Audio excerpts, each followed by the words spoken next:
بسم اللہ الرحمن الرحیم۔ آج کا ہمارا جو موضوع ہے وہ ہے قرآن پاک کی سورہ الکافرون۔ آج ہم یہ سمجھنے کی کوشش کریں گے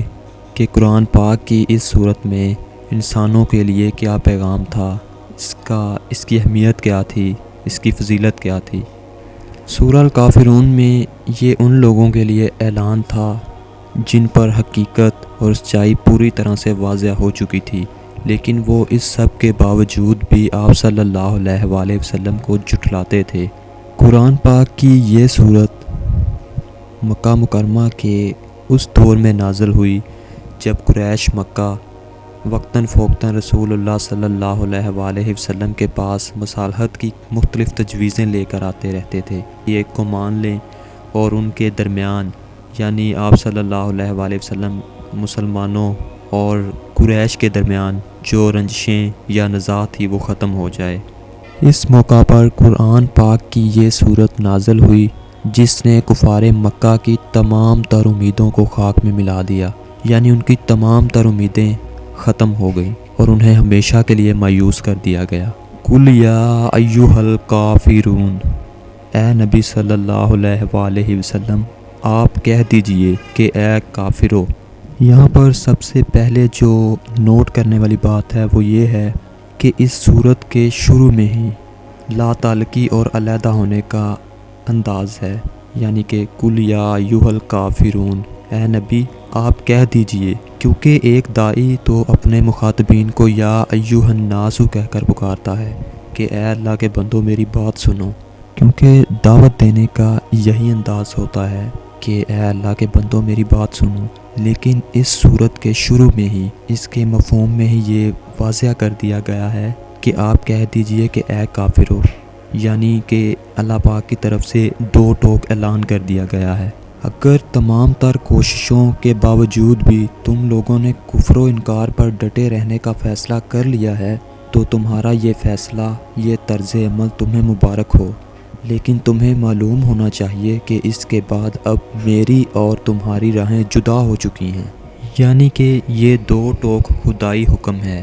مطلب یہ ہے کہ یہ عقیدہ اور یہ نظریہ مامور من اللہ ہے، یہ اللہ وحدہ لا شریک کا حکم ہے، اور اس میں حضرت محمد صلی اللہ علیہ وآلہ وسلم کا کوئی ذاتی فیصلہ نہیں ہے،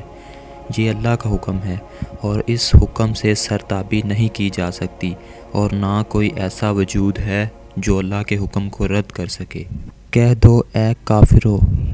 اللہ نے ان کو اس لفظ سے پکارا جس کا اطلاق ان پر حقیقی معنوں میں ہوتا ہے، ایک ایسی صفت سے ان کو بلایا گیا جو ان کے اندرون الواقعہ موجود ہے۔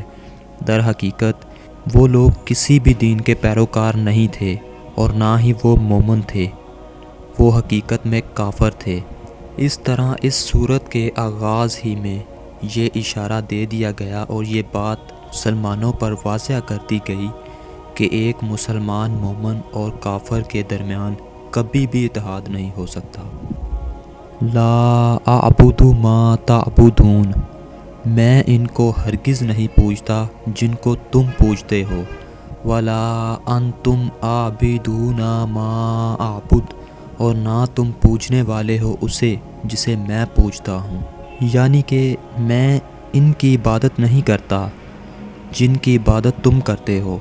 میری عبادت اور تمہاری عبادت مختلف ہے، اور میرا معبود بھی تمہارے معبود سے مختلف ہے، نہ تم اس کی عبادت کرنے والے ہو جس کی عبادت میں کرتا ہوں۔ اس آیت میں ان کے تمام معبودوں کی نفی کر دی گئی ہے۔ وہ لوگ اللہ کی عبادت تو کرتے تھے لیکن ساتھ ہی ساتھ اپنے دیوی دیوتاؤں کی پوجا کے بھی قائل تھے۔ اس پس منظر میں کفار مکہ پر واضح کیا جا رہا ہے کہ جس طرح میں خالص اللہ کی بندگی کرتا ہوں، اس طرح تم لوگ صرف اور صرف اس کی عبادت نہیں کرتے ہو، چنانچہ تمہاری اس انداز کی عبادت تمہارے اپنے خود ساختہ معبودوں کی عبادت تو ہو سکتی ہے لیکن اللہ کی نہیں۔ وَلَا أَنَا عَابِدٌ مَا عَبَدتُّمْ، اور نہ ہی میں آئندہ کبھی ان کی عبادت کرنے والا ہوں جن کی تم عبادت کر رہے ہو۔ وَلَا أَنْتُمْ عَابِدُونَ مَا أَعْبُدُ، اور نہ تم پوجنے والے ہو، یعنی اس کی عبادت کرنے والے ہو جس کی میں عبادت کر رہا ہوں۔ ان آیات میں ماضی، حال اور مستقبل کا احاطہ کیا گیا ہے، یعنی نہ میں نے زمانہ ماضی میں کبھی تمہارے ان معبودوں کو یا ان کی پرستش کی ہے، اور نہ آئندہ کبھی تم مجھ سے اس کی توقع کر سکتے ہو۔ لاکم دینکم ولی دین، اب تمہارے لیے تمہارا دین ہے اور میرے لیے میرا دین، یعنی اب میرا اور تمہارا تعلق ختم۔ تم لوگ جس راستے پر جا رہے ہو تمہیں وہ راستہ مبارک ہو، تم اپنے حال میں مست رہو، میں اپنے دین پر ثابت قدم ہوں۔ اور اس طرح مسلمانوں اور کفار مکہ کے درمیان مکمل جدائی کر دی گئی، یعنی انہیں مکمل طور پر ایک دوسرے سے بالکل جدا جدا کر دیا گیا۔ حقیقت یہ ہے کہ توحید ایک مکمل نظام ہے اور شرک ایک متضاد نظام ہے توحید کے۔ ان دونوں کا باہم ملاپ ممکن ہی نہیں۔ توحید ایک ایسا نظام اور تصور ہے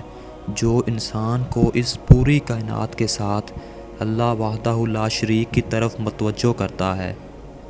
اور اس توحیدی نظام میں ایک مسلمان مومن اپنی تمام تر ہدایات ایک اسی ذات سے لیتا ہے جس کا کوئی شریک نہیں۔ اس طرح قرآن پاک کی سورہ الکافرون مسلمان اور کافر کو ایک دوسرے سے بالکل جدا جدا کرتی ہے، یعنی کہ تمہیں تمہارا دین مبارک ہو اور ہمیں ہمارا۔